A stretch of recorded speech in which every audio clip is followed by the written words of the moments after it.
Thank you so much for staying with us. It is still iBrand Daybreak. And moving to the major conversation for this morning, President Bola Tinubu has presented the 2024 budget estimate of 27.5 trillion naira to the National Assembly.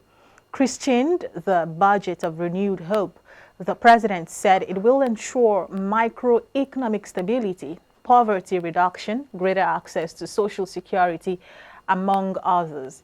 He highlighted priority areas such as security, local job creation, macroeconomic stability, investment, environment optimization, human capital development, poverty reduction, and social security. The president, during his first budget presentation before the joint session of the National Assembly, said he proposed the proposed budget prioritizes human capital development with particular attention given to children because human capital remains the most critical resource for national development. And to have this conversation with us this morning is Mr. Ziggy Ibe. He is a political analyst and social commentator. Good morning. Thank you for joining us. Thank you for having me once more. All right, let us take a look at the major points and, of course, the highlights of the details of the budget. He, harped mostly on human capital development, placing priority on security, job creation, macroeconomic stability. How do you react to the entire budget presentation? Thank you so much. A budget is a yearly ritual, and what that means to me is that it is a way of a country looking into how they are going to expend resources to so many areas of their life. So budget has been presented. Of course, the first budget of the sitting president. And he termed it a budget of hope renewal, meaning that this is going to be a budget that has never been like before. He touched about security, he touched about human capital development, he talked about other areas, other critical areas of development, which is micro. If you look at the whole thing, of course, we've not had the real details, the items of the budget. But from all he has said, which we believe was embedded in the budget, was that budget is going to have a kind of total look into areas we need growth. If you look at the supplementary budget before this, he has said that why we need to push certain amount of money into the last budget was because there were deficits. And what that means to me is that you are going to have a kind of shortage, areas where you need to shore up some financial deficit. And when this was presented, 27.5 trillion, this was the highest ever Nigeria have had, considering the inflation, considering the situation of now, considering where we are coming from, considering all other indices. Okay, and one thing I don't like about budgeting is it is predicated on the resources of the country. How do I mean? Every budgeting system has to do with the revenue of the country. And in Nigeria, we have only single revenue, which is predicated on the oil. If you look at the benchmark of the oil, they give it at 76 or 75. And meaning that if the budget eventually trickles down, then we're in trouble. That budget will not be met, or the expectations of that budget will not be met, But given it plus minus, we pray that the resources, as it is predicted, would have a happy land to the lives of Nigerians. Because no matter how you place the budget, no matter how much you have predicated, no matter how much you have tried to try to look into or pry into the future of financial spendings. If your expectations financially are not met, you are likely going to falter. So, and we pray that the budgeting will, the oil expectations will meet the budgeting system of this current administration. And a lot have been said. We are going to go into the details, or we'll see the details in coming days, how some amount of money will be allocated to certain critical areas of the economy. All right. While we... Because, sorry, before then, you know, they are going to call all the MDAs to come present their annual budget. Okay, and it's from there too. They are going to share all this money into different portfolios.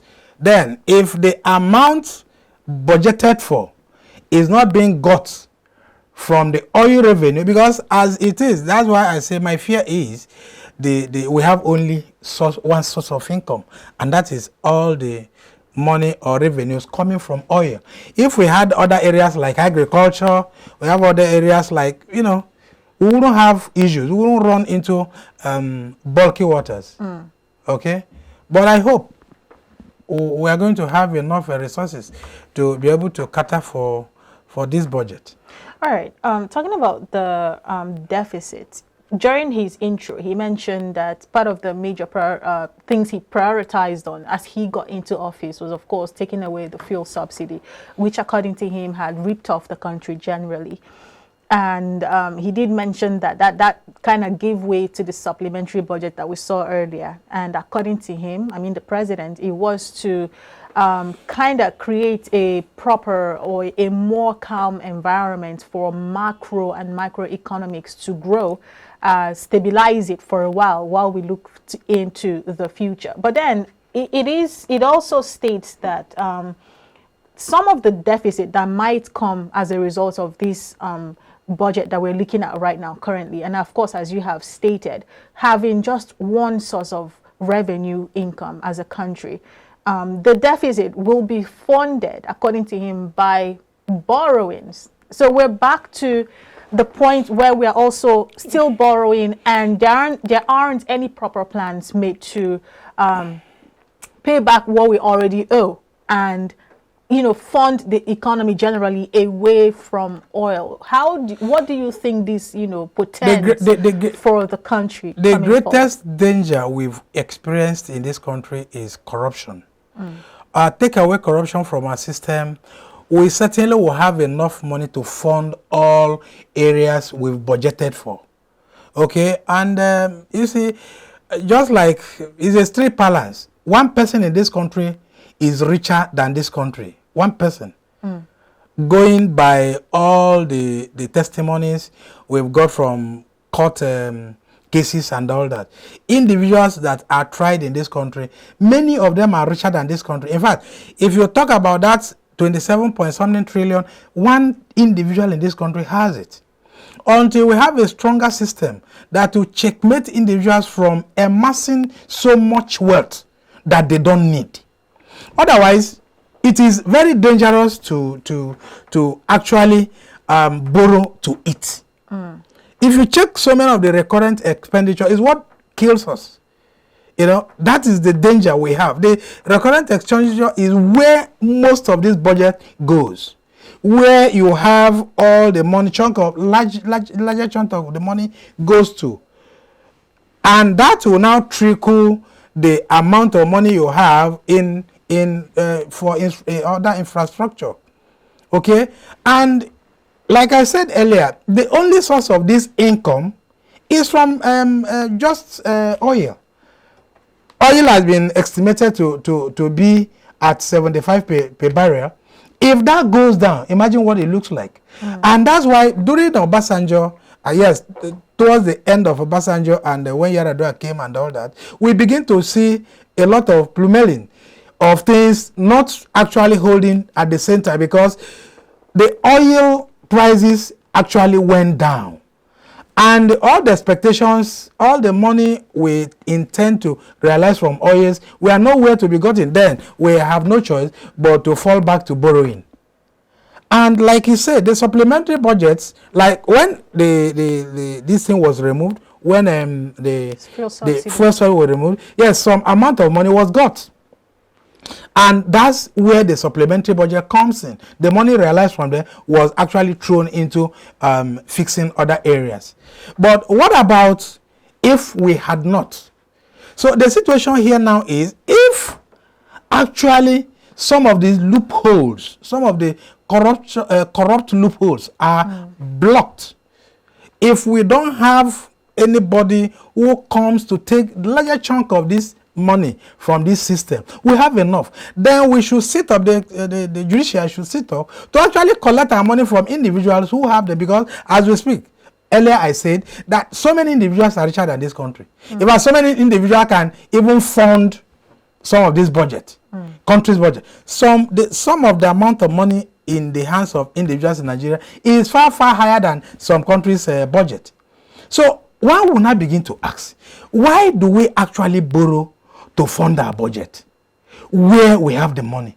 So it is still the system. Until we have such a strong system that will plug all the loopholes from people taking away money from the system, or getting the money people have taken already from the system back to the government coffers. Otherwise, we'll keep borrowing, because borrowing is an anathema, is bad for any system, because you pay forever. Like the certain amount that is being mooted for now is going to be a moratorium of 25 good years. That is about how many administrations? About 3-4 administrations. So it is a bad omen for any country to keep borrowing, and it keep piling up. You know, so until we fall back on other areas of other sources of income, other sources that will generate income apart from oil, so many countries have moved away from oil revenues. So many, because oil eventually one day will dry up. So what do you live on? So until we contrive other means of getting money, agriculture is another source we've not tapped. Is there. Then gold mining too. In Nigeria, we have so many states that are so rich in solid minerals. But are they tapped? No. But even if they are tapped, they are still in the hands of individuals. Until those areas are tapped, they are latent as we speak. There are so many places. But we don't have them, because there's no coordinated attempt or front to actually bring them together and form it into government revenues. There are leakages everywhere. Plug it. The amount that was got from this fuel arrangement is enough for us to even have larger part of it fund the budget. But how do we get it? So there are so many technological ways we can get all this done, and the country will move ahead. All right. My next question actually falls on, the point you've made in your last submissions. Of course, my question is, how hopeful is this renewed hope budget? How hopeful can it really be? It is all about working harder, because we've had budgets in the past, okay, and how far those budgets have played in the life of individuals is what we cannot right here stated. But you see, when a budget is presented, it is expectations from the government themselves that these are things we are going to do when such amount of money is present. That's why government wrote helter-skelter when they don't have the money to fund particular infrastructure. So as we speak, the budget of security, the budget of hopefulness for Nigerians, the budget of putting food on the table of a poor man is what has been presented. Budget of hope. Giving hope to individuals is why the government is still existing. And don't forget, the government's major primary responsibility is to cater for the people, their life and property. So each time a budget is reeled out, it is about taking care of the very small need of that average Nigerian man on the street. Whether you want to speak this and that, it is all about taking care of individuals who are less privileged. And starting from where we are coming, there have been interventions here and there to make nobody goes to sleep with empty stomach and all that. But we should intensify effort. Because each time budget is presented like this, all the MDA, government parastatals and all that, will present their own need within the framework. And if this money is released to them, you'll find out that this money might even be edited, and before it gets to the very hand of the people, it's gone. All right, quickly, because our time is almost spent. He did mention, the president during his first presentation said that the proposed budget prioritizes human capital development with particular attention given to children. And one of the major key areas that generally affect every child in Nigeria is education. We have a high percentage of out-of-school children. And of course, you're not new to the whole back and forth with ASU and the tertiary institutions. The secondary school system is almost out of the gist. Nobody's even talking about those ones entirely. That is how dilapidated the education system and the sector has become. While, of course, you did establish that we don't have the details of this budget yet, and we're looking forward to that. But he kept harping on, the economic environment, the business environment, and human capital development. What about these other sectors that are very important and requires even more adequate attention? And nothing really was said about it. We didn't hear, even while we're looking at the peripheral for now, we're not going deep yet, but there was no mention of any peripheral view on education, any peripheral view on agriculture, any peripheral view on tech and ICT and all these other sectors. How do you react to that? Every budget, as I earlier mentioned, certainly would be brought out or will be set out to cater for so many critical areas of the economy. But as we speak, which area of the economy doesn't need attention? All the areas. All of them are in critical need. Okay? If we talk about education, in fact, every country that don't pay attention to its educational need, certainly will not rise. What about security? Food security. If we don't give adequate security to our farmers, there will be no food in the country. So, and so many other areas.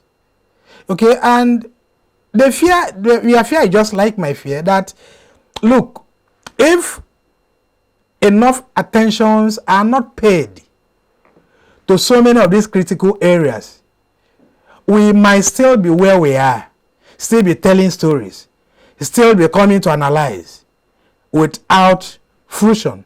And the point is, somebody somewhere must stand on the foot and say this must happen. ASU must not go on strike for one reason or the other, unless they want to be playing to the gallery. There must be electricity for people to work. In fact, I've said this on so many fora. If there is light, if there is energy everywhere, Nigerians wouldn't even know who their president is. Nigeria wouldn't even know who their governors are. Because, you know why? They will be busy working. They will be engaged productively. They will not ask questions about governance. Because what Nigeria requires are not many. Give them light to work. A barber will be busy 24 hours. A vulcanizer will be doing his work. 30 jobs will be created.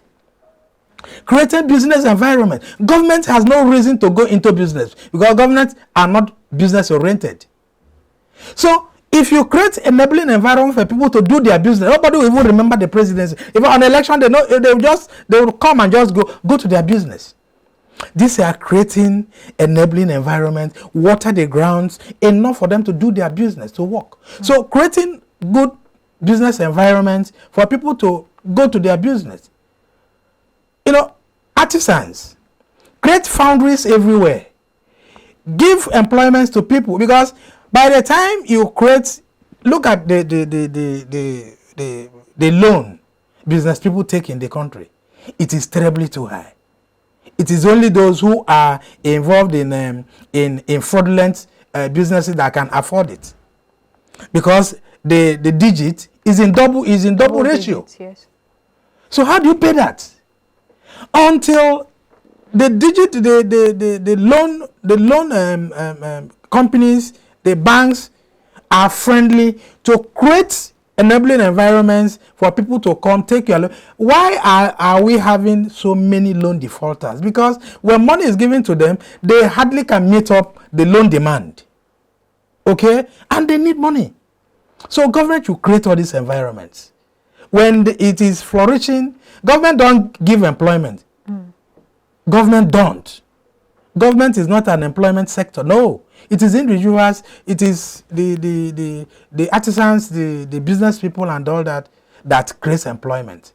And when they are giving a good amount of money with not really necessarily money, but creating that friendly business environment, yes, business will thrive. A businessman will want to employ so many, and before you know it, all the graduates we have on the street will be taken into so many shops, because there's a good business environment created, and there will be liquidity in the system. So these are the reason every budget should give hope to everyone that this will happen. But when at a long run, this budget are being implemented and the nitty-gritty of the budget is not forthcoming to the average person on the street, then it is a failure. And that is the story we found ourselves year in, year out. All right. While it has been themed, the budget of renewed hope, we're really hoping as Nigerians that this budget does meet the needs and, of course, renews the hope of the average Nigerian on the street. And this is where we end it on this conversation. Thank you so much, Mr. Ziggy, for coming on the show. Thank you so much. We really appreciate your time. Thank you. iBrand Daybreak. When we return, we'll continue having more important conversations. Don't miss any of it. Stay with us.